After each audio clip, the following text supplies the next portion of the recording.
Bonjour tout le monde, heureuse de vous retrouver pour ce premier épisode de notre troisième saison de Maman vous dit tout, un épisode qui aurait dû être publié plus tôt, mais que j'ai dû réenregistrer maintes fois. Et oui, bon, bah écoutez, j'espère que cette fois-ci c'est la bonne.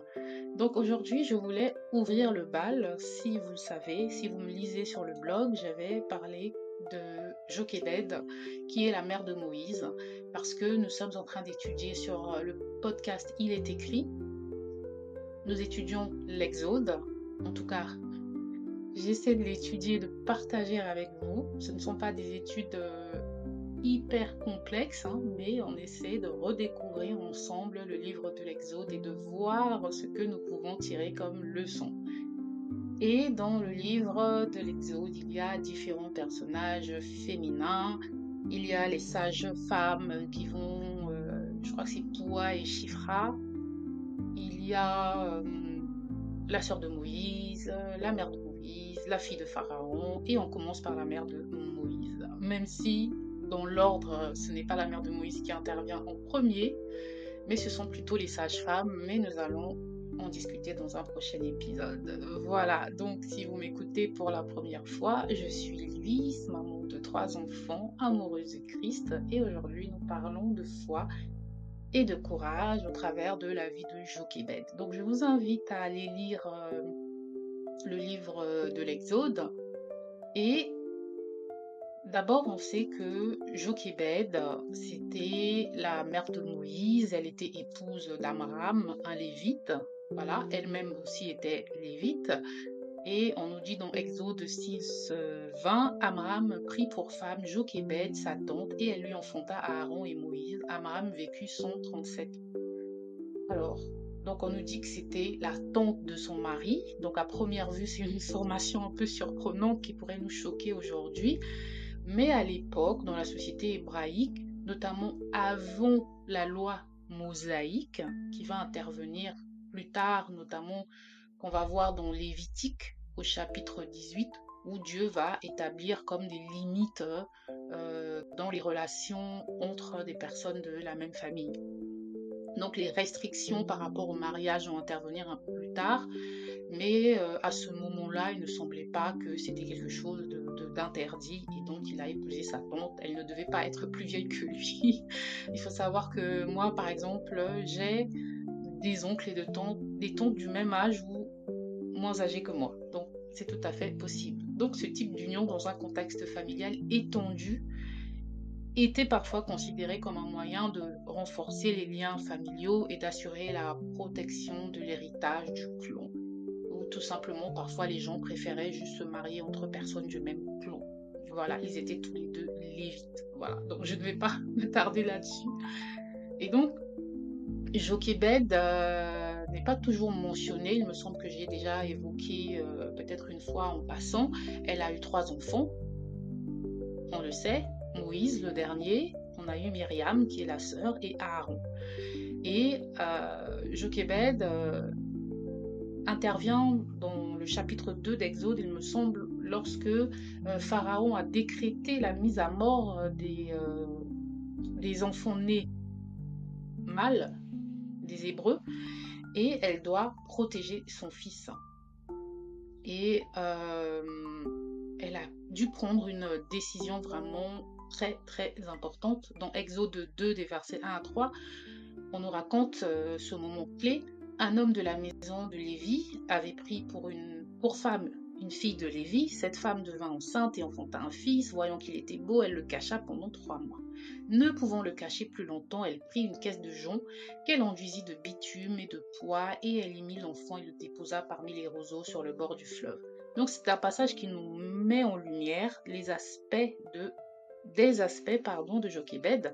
Elle fait preuve de persévérance et de courage. Elle cache son enfant pendant 3 longs mois, parce qu'elle aurait pu découvrir. Un enfant, ce n'est pas silencieux, ça fait du bruit, mais elle le cache quand même. Si elle avait été découverte, peut-être qu'elle aurait été tuée, on ne sait pas.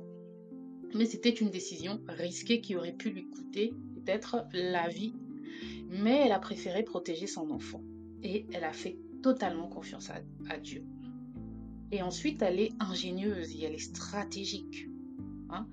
Elle cache Moïse, mais en plus, elle fabrique une arche de jonc dans laquelle elle va pouvoir le mettre et elle va imperméabiliser le panier ou l'arche dans laquelle elle va mettre Moïse.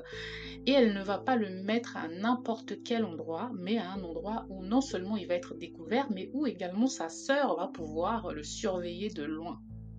Donc vous voyez un peu, et grâce à cela, Moïse va être adopté par la fille de Pharaon.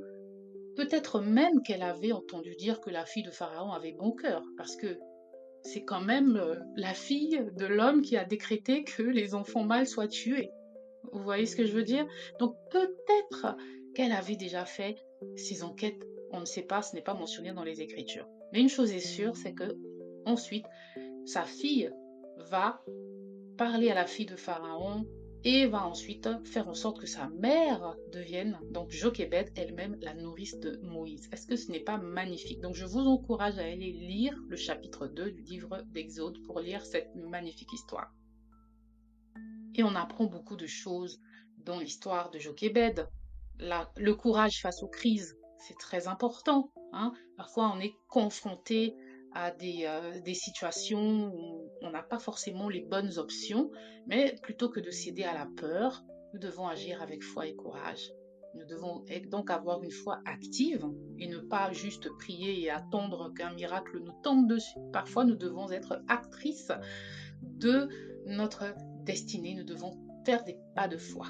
Voilà. Et l'ingéniosité et la stratégie de Jochébed, c'est vraiment ce qu'il y a de plus beau dans cette histoire. Dieu peut nous donner des idées créatives, même dans les moments les plus désespérés, que ce soit dans la famille ou dans d'autres aspects de notre vie. Donc, Jochébed, c'est pour nous un modèle de foi et d'amour. Et surtout, ce qu'on doit comprendre ici, c'est vraiment une grande stratège. Et c'est là que, d'habitude, je coupe mes épisodes en plusieurs parties, mais là, j'enchaîne parce que, tout simplement, maman vous dit tout. Ouais, c'est maman vous dit tout. Parce que je suis aussi parfois maman qui peut, je suis parfois Luis. Bon, je suis maman vous dit tout. Dans maman vous dit tout, je suis Luis. Voilà, je suis perdue. Voilà pourquoi il faut garder le même nom partout. C'est pas bien grave.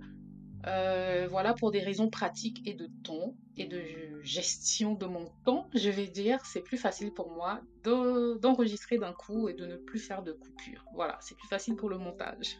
Donc, ensuite, qu'est-ce que nous, on peut apprendre, comme je vous ai dit, de Jochébed, hein, le courage, la foi, faire des pas de foi, tout comme Jochébed a anticipé le danger qui était le décret de Pharaon pour tuer les enfants mâles hébreux, elle a pris des mesures pour protéger son enfant.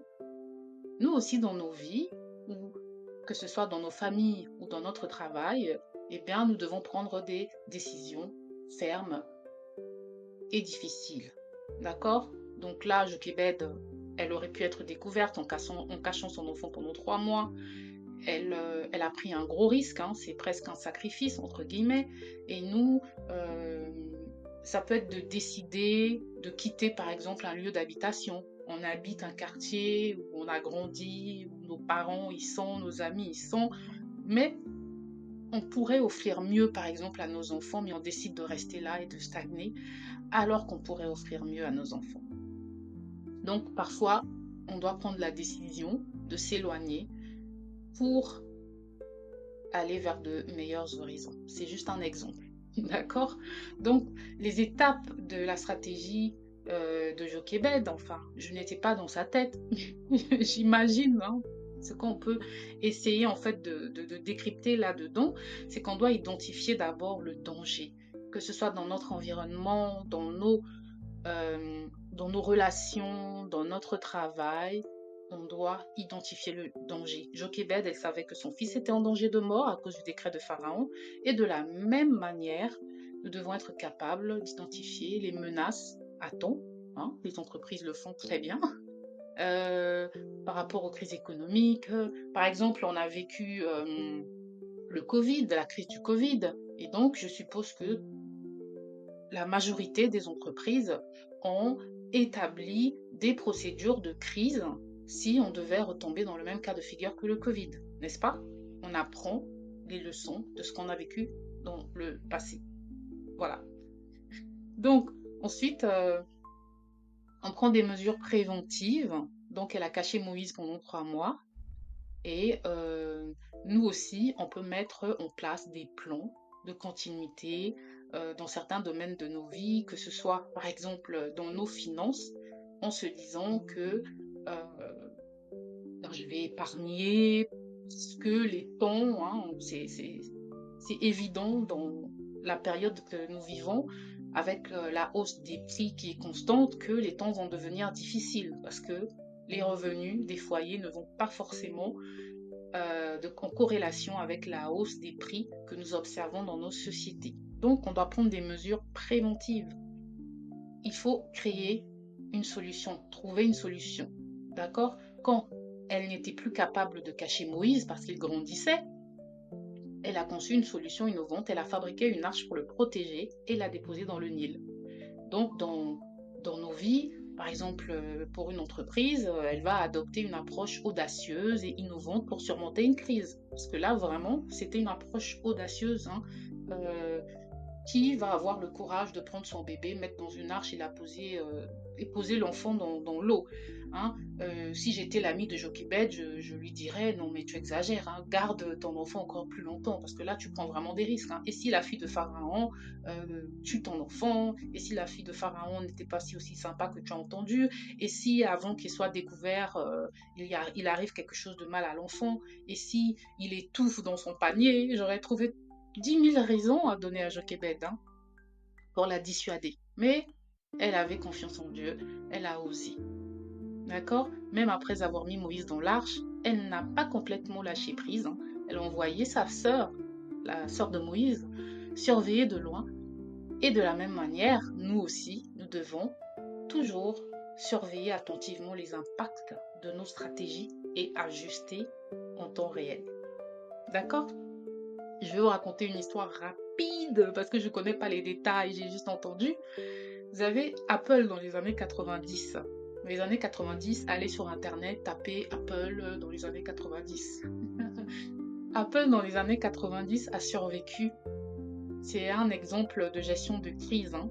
Et en fait, Jochebed, elle nous apprend la gestion de crise. À cette époque, Apple était au bord de la faillite et a été confronté à une très forte concurrence et à des produits qui n'étaient pas hyper populaires.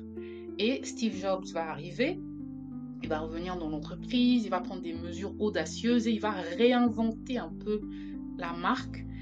Et plutôt que de rester dans sa zone de confort, il a eu une nouvelle vision, il s'est concentré sur la créativité, le design, la technologie.